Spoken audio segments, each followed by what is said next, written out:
I've been a bit busy with university lately, but one game I've been playing in my free time is Pyre. Why have I been playing it?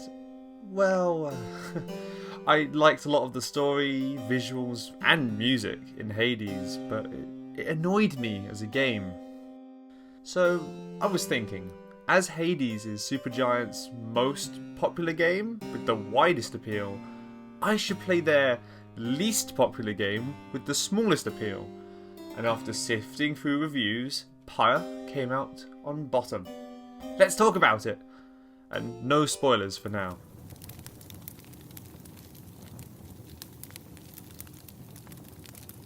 Pyre is a visual novel fantasy sports game with RPG elements, in which you lead a group of exiles through a hostile land in a surprisingly bouncy wagon, fighting other groups of exiles in 3-on-3 slam skipball games known as rights in order to be freed from the downside. You pick up and find new exiles with unique movesets as you tread your path to freedom through dangerous lands. The visual novel elements of the game give you money, temporary stat boosts, and trinkets that assist during rights.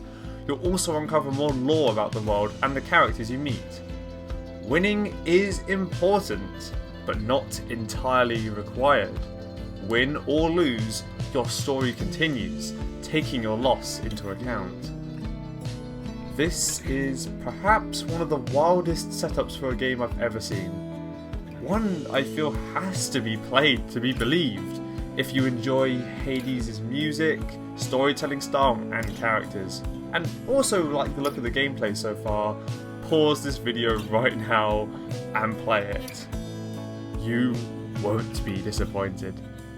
Now, for people like me who need a bit more convincing before they just go and buy a game, very minor spoilers ahead.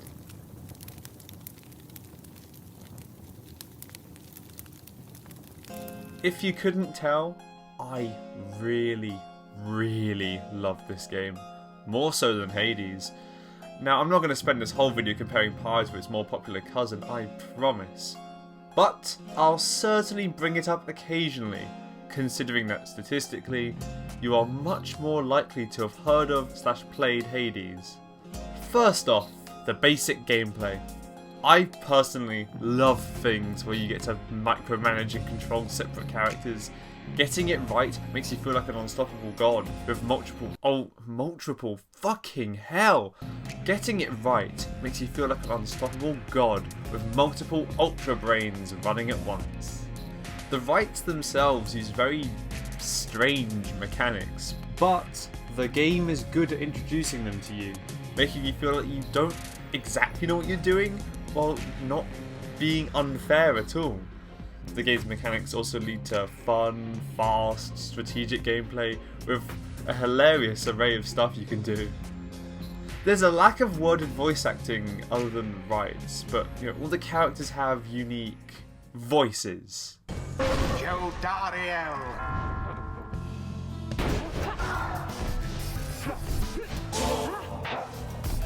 What happened there? Smadonashe. Deliosta. I will say this makes the rights sound really exciting, as it's the only time you get to hear any spoken word from the game. Oh, the music is amazing, and amazingly dynamic too. Honestly, okay, listen to how it changes in this clip right here, depending on who's talking. Vithalios.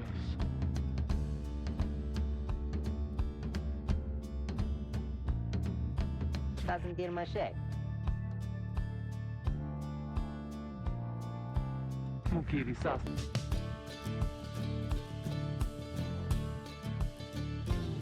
You also get to pick really unique things, like a character's name, for instance. In my game, this character was called Faye. There's like 16 choices of what you can call this character, and then you realise they had to not only create a bunch of extra small changes available to account for the many choices in this name, but had to record a bunch of extra right voice lines as the voice refers to characters by name constantly. And you realise, damn, that's pretty cool actually. I also love the game's usage of pre-rendered 3D objects. I really miss them in games. I've never really liked pre-rendered cutscenes a crazy amount, but like pre-rendered stuff during gameplay is something that I just don't see enough anymore. Yes, I know Hades has these too, and I love it there as well. Oh, I love how you can hover over in-universe words and it gives you like a little definition. It's a small touch, but it's so helpful for understanding the rather out there world of Pyre. This system is also used for perhaps the most elegant gender selection I've ever seen in a game. One more thing that really sells this game, and would have sold it to me if I'd heard of this long ago.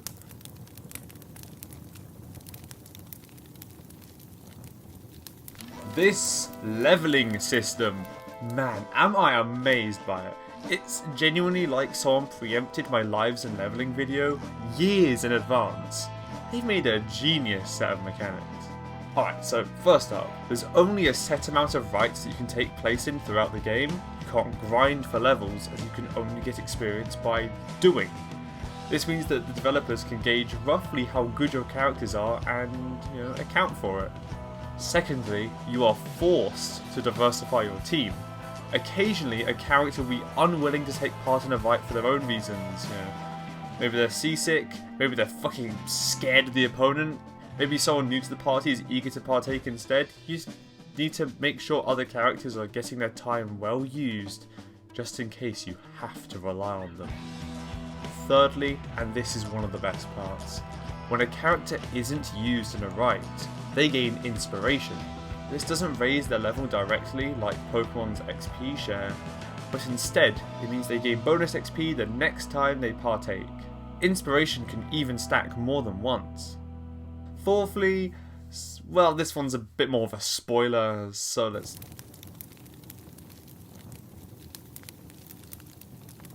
This is where the larger spoilers begin.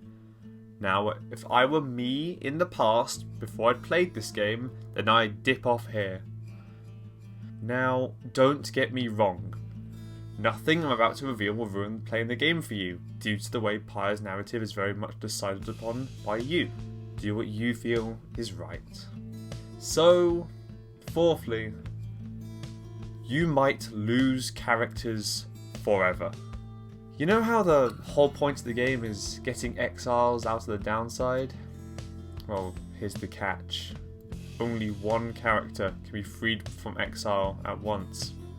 And as a bonus extra screw to the player, they must be worthy, which means they must be one of your highest level characters. You need to keep your characters evenly balanced because you will be saying goodbye to your favourites. Well, that is if you actually win enough to get there, you still have to win. If you don't win, then the game is technically auto-balancing itself perfectly.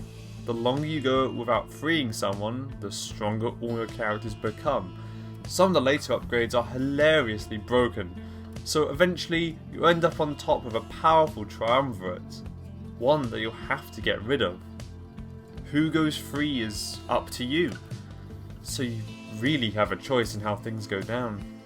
Characters will comment on the loss of their friend, the character is gone.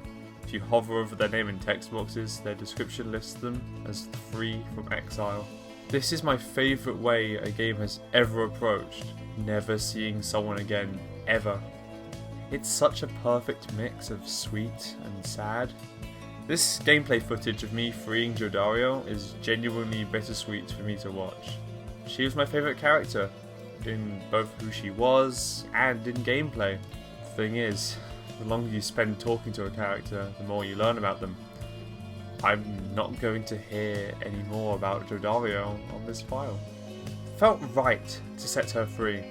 She'd spent the longest in the downside out of anyone in the party.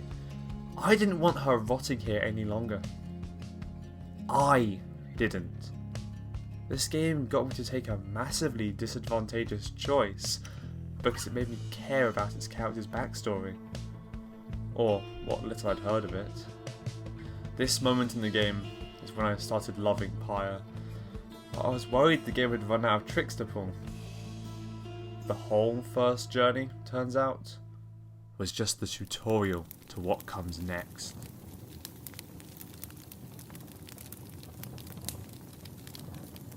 This is the last major plot point I'm willing to spoil in this video. If you want to know more about the game, I suggest playing it yourself. If I've been fast enough making this video, then it will still be on Christmas sale when this video releases.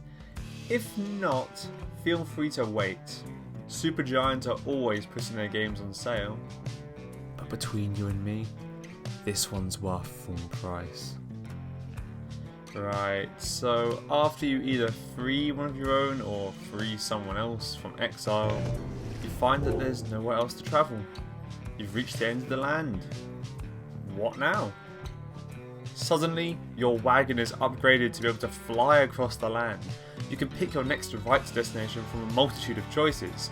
All the other triumvirates you faced so far are marked on a chart. They're fighting each other and you, and their ranking amongst each other is going up and down. There's a whole set of dynamics at play, and you're privy to them. Also, now they've gotten tougher. They have upgrades, additional levels, better AI. You need to be careful. A win against you boosts a rival team very high on the leaderboards, and you'll be facing different teams in the fight to be freed. I really like this change, because as charming as the slow travel is for the first bit of the game, it would have gotten less fun the longer the game went on.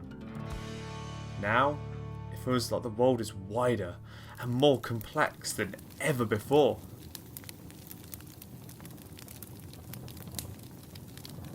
I like how Pyre makes me think a lot about the characters in a game more than most games do. I'm even thinking about my opponents. Some of them do genuinely deserve to be free. Should I be winning all the time? Oh, in case you were wondering, this footage was taken across 2 files. I'd played one file a good bit in before I realised I wanted to make a video about Pyre. I started a new file from the beginning and intentionally made different choices. You'll notice I have both Faye and Zay. Whilst I think Hades was too easy on you for its story about being trapped in a hopeless life to really hit, Pyre's way of punishing success really sticks with me. I actually went back to Hades whilst making this video, and whilst I still quite like it, all the things I don't like still persist.